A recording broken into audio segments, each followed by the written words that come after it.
Hello. मैं चेतन लाल रेगर सहआचार्य समाजशास्त्र राजकीय महाविद्यालय शाहपुरा जिला भीलवाड़ा। प्रिय विद्यार्थियों, मैं आज आपको बीए पार्ट फर्स्ट समाजशास्त्र के फर्स्ट पेपर में का जो फर्स्ट अध्याय है, पहला जो अध्याय है, चैप्टर है समाजशास्त्र का अर्थ, वो मैंने कल शुरू किया था। कल हमने देखा था समाजशास्त्र का अर्थ और समाजशास्त्र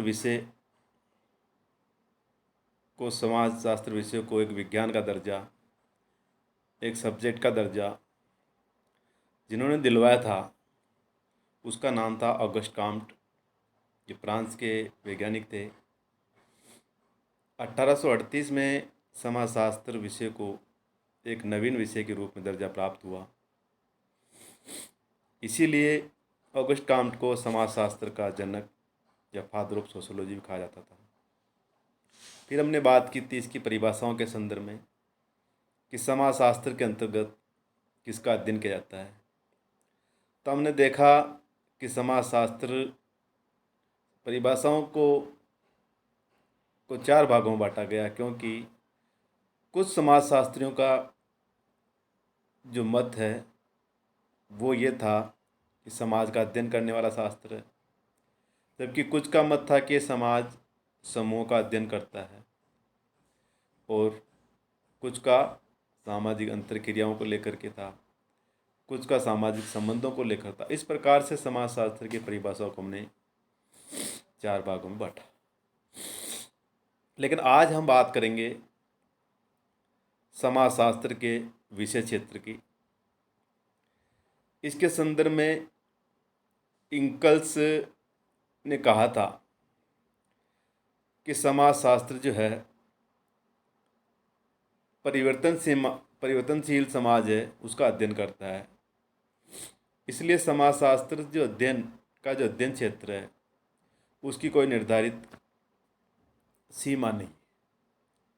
जब उसकी निर्धारित सीमा नहीं है तो हम उसके अध्ययन क्षेत्र को भी स्पष्ट रूप से परिभाषित नहीं कर सकते, क्योंकि क्षेत्र का तात्पर्य ये है, ये जो विज्ञान है वो कहाँ तक फैला हुआ है। अन्य शब्दों में अगर इसका अर्थ ढूंढे तो ये है उसका संभावित सीमाओं से, जिसके अंतर्गत विषय या विज्ञान का जो अध्ययन किया जा सकता हो उस क्षेत्र को, उस विषय का विषय क्षेत्र कहा जाता है। अब बात आती है समाजशास्त्र के विषय क्षेत्र। तो विद्वानों ने इसके विषय क्षेत्र को दो भागों में बांटा है। पहला, स्वरूपात्मक संप्रदाय, या स्वरूपात्मक को हम विशिष्टात्मक भी कह सकते हैं, और दूसरा जो संप्रदाय था वह था समन्वयात्मक संप्रदाय। तो आज हम पहले स्वरूपात्मक संप्रदाय के संदर्भ में चर्चा करेंगे, अर्थात स्वरूपात्मक संप्रदाय क्या है। तो स्वरूपात्मक संप्रदाय के जो समर्थक थे वो जर्मन के प्रसिद्ध समाजशास्त्री थे जॉर्ज सिमेल। उनके साथ ही अन्य और विद्वान थे, जिसके अंतर्गत हम नाम ले सकते हैं वीरकांत, वान वीज, मैक्स वेबर और टानिज आदि समाजशास्त्री भी थे जो स्वरूपात्मक संप्रदाय के समर्थक थे। तो इन विचारधारा से संबंधित जो समाजशास्त्री थे उनका ये मानना था कि जिस प्रकार से दूसरे विज्ञान जैसे राजनीतिक विज्ञान है, भूगोल है, अर्थशास्त्र है, इतिहास है, फिजिक्स है, केमिस्ट्री है आदि जो है वो भी उनके समान ही समाजशास्त्र भी एक स्वतंत्र और एक विशेष विज्ञान है। जैसे प्रत्येक विज्ञान की अपनी कोई प्रमुख समस्या होती है जिसका अध्ययन उसी शास्त्र के अंतर्गत किया जाता है, उसी प्रकार समाजशास्त्र के अंतर्गत भी अध्ययन किए जाने वाली कोई मुख्य सामग्री या समस्या होनी चाहिए। ऐसा होने पर ही समाजशास्त्र एक स्वतंत्र विज्ञान बन पाएगा और इसका अध्ययन क्षेत्र निश्चित हो पाएगा। इस संप्रदाय के मानने वालों का यह भी कहना था कि समाजशास्त्र को संपूर्ण समाज का एक सामान्य अध्ययन बनाने का प्रयत्न करना चाहिए, या अध्ययन करने का प्रयत्न किया गया तो ही वह वैज्ञानिक आधार पर ऐसा करना संभव नहीं होगा, क्योंकि उनका यह कहना था कि ऐसी दशा में समाजशास्त्र एक खिचड़ी शास्त्र बन जाएगा। तो इसको कहने का तात्पर्य समाजशास्त्र को एक विशिष्ट विज्ञान बनाना है, तो इसके अंतर्गत ये आवश्यक है कि सभी प्रकार के सामाजिक संबंधों का अध्ययन न करके इन संबंधों के जो विशिष्ट स्वरूप है का ही अध्ययन किया जाना चाहिए। यानी कि जो संबंध है उनके विशिष्ट स्वरूप हैं, उस पर विशेष जोर देना चाहिए, और इसी कारण से इस संप्रदाय को स्वरूपात्मक संप्रदाय कहा गया है। अब बात करते हैं जॉर्ज सिमेल के क्या विचार थे। जॉर्ज सिमेल समाजशास्त्र को विशेष विज्ञान बनाना चाहते थे।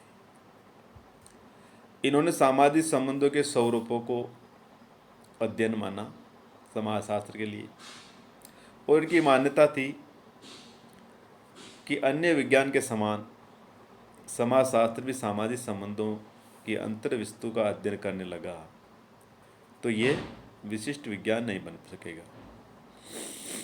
अतः समाजशास्त्र के सामाजिक संबंधों के स्वरूपों का इनको अध्ययन करना चाहिए। इनका यह कहना था कि सभी भौतिक व अभौतिक वस्तुओं का अपना एक स्वरूप और एक अंतर वस्तु होती है जो एक दूसरे से अलग होती है। स्वरूप और अंतर वस्तु एक दूसरे पर कोई प्रभाव नहीं पड़ता है।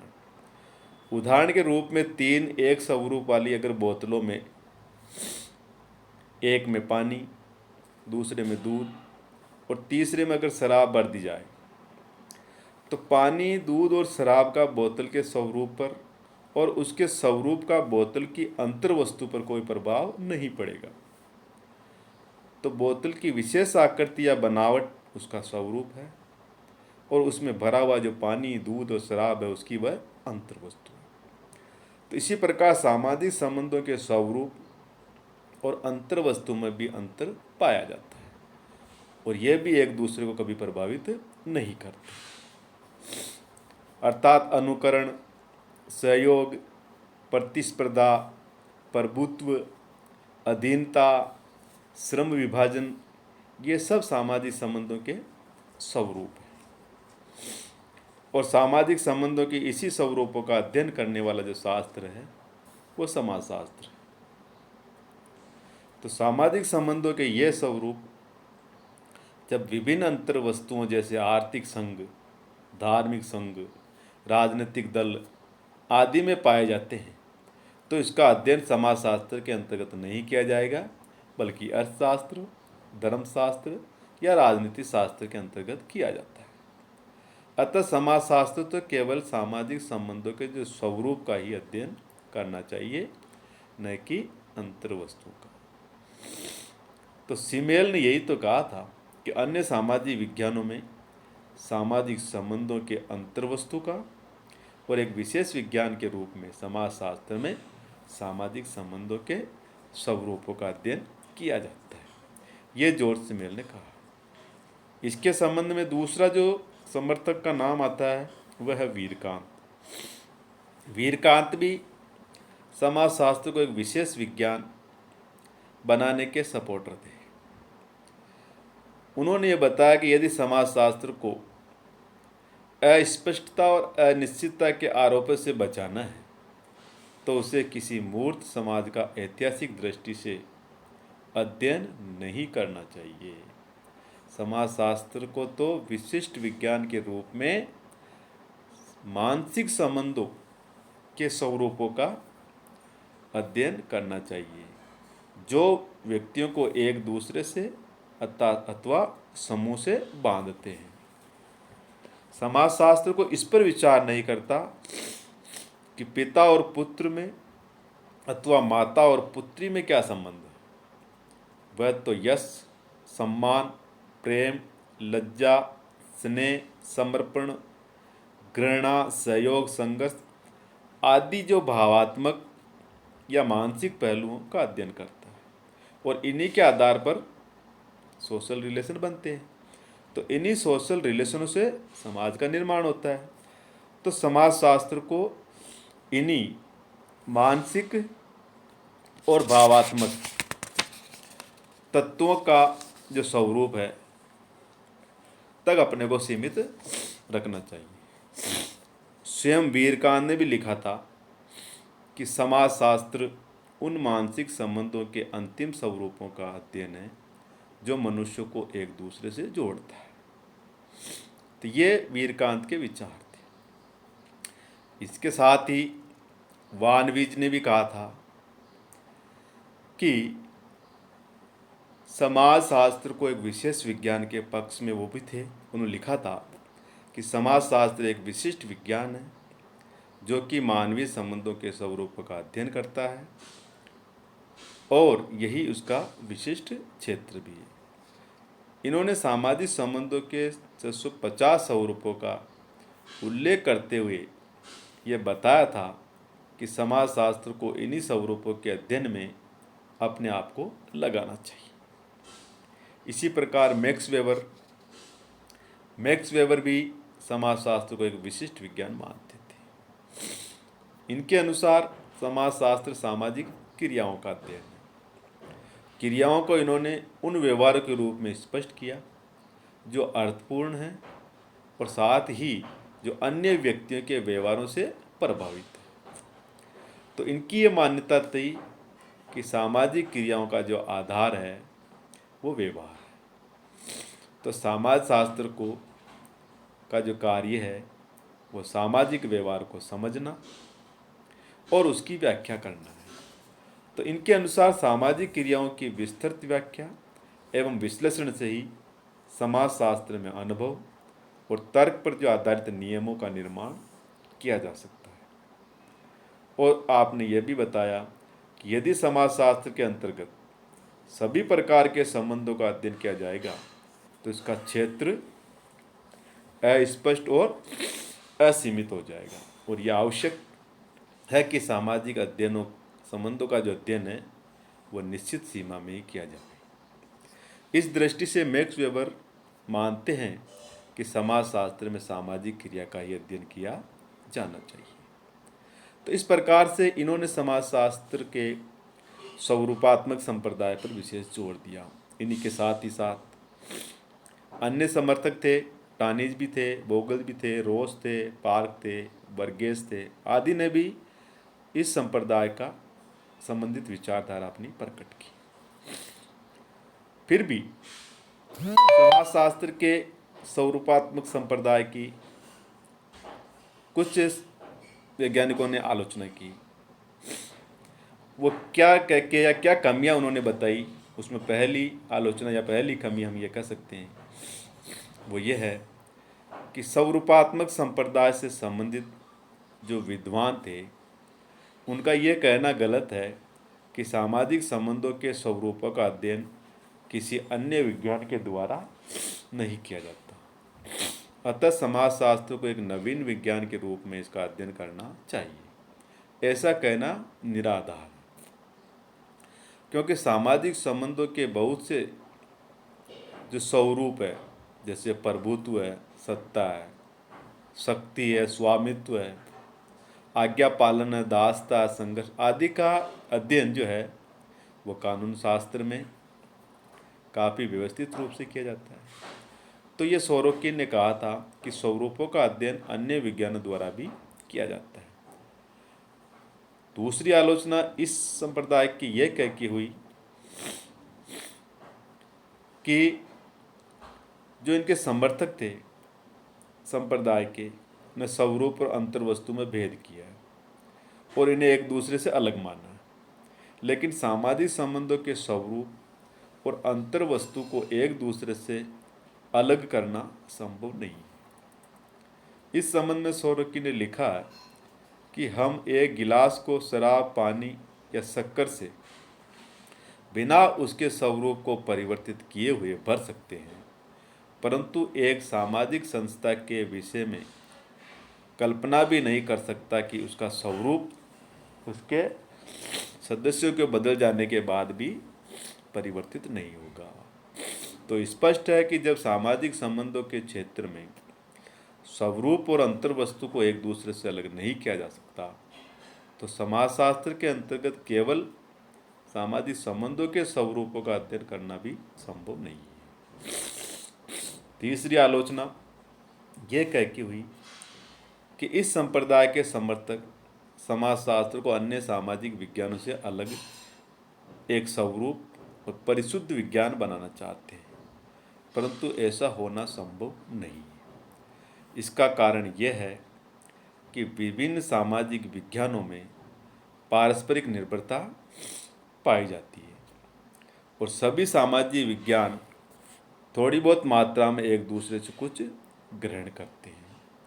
तो सोरोकिन ने भी लिखा था कि शायद ही ऐसा कोई विज्ञान होगा जो अन्य विज्ञानों से किसी न किसी रूप से संबंध न रखता। चौथी आलोचना यह कह के हुई कि इस संप्रदाय के समर्थक समाजशास्त्र को एक नया विज्ञान मानते हुए इसके अध्ययन क्षेत्र को सीमित रखने पर जोर देते हैं। तो उनके अनुसार समाजशास्त्र का अध्ययन क्षेत्र सामाजिक संबंधों के कुछ विशिष्ट स्वरूपों तक ही सीमित है, परंतु उसकी इस प्रकार की मान्यता ठीक नहीं है। यदि संप्रदाय की मान्यता के अनुसार समाजशास्त्र में केवल सामाजिक संबंधों का स्वरूपों का अध्ययन किया जाए, तो सामाजिक जीवन के जो विभिन्न पक्ष हैं वो समाजशास्त्र के अंतर्गत नहीं आ पाएंगे। तो ऐसी दशा में क्या होगा, उसका क्षेत्र बहुत सीमित हो जाएगा। तो ये विषय के विकास की दृष्टि से उचित भी नहीं है। पांचवा जो आलोचना हुई वो ये होकर के हुई कि समाजशास्त्र समग्र रूप में समाज का विज्ञान है। तो आज ये प्रमाणित हो चुका है कि सामाजिक जीवन के विभिन्न पक्ष एक दूसरे के साथ घनिष्ठ रूप से संबंधित है। यदि सामाजिक जीवन के किसी एक भाग या पक्ष में कोई परिवर्तन आता है तो उसका प्रभाव अन्य भागों या पक्ष भी पड़ता है।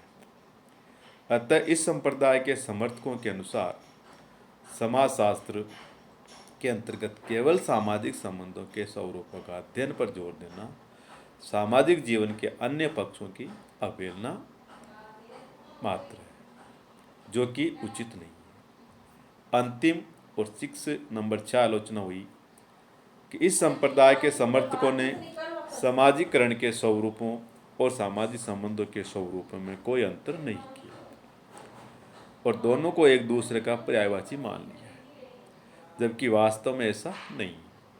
तो सामाजिक संबंधों के स्वरूपों में केवल सामाजिकरण के ही नहीं बल्कि असामाजिकरण के स्वरूप भी मौजूद हैं। तो अतः ये स्पष्ट है कि संप्रदाय की जो मान्यता है वो सही नहीं है। तो इस प्रकार से स्वरूपात्मक संप्रदाय की 6 प्रकार से आलोचनाएं समाजशास्त्रियों ने की। इसके आगे जो दूसरा संप्रदाय है वो हम अगले पीरियड में करेंगे। धन्यवाद।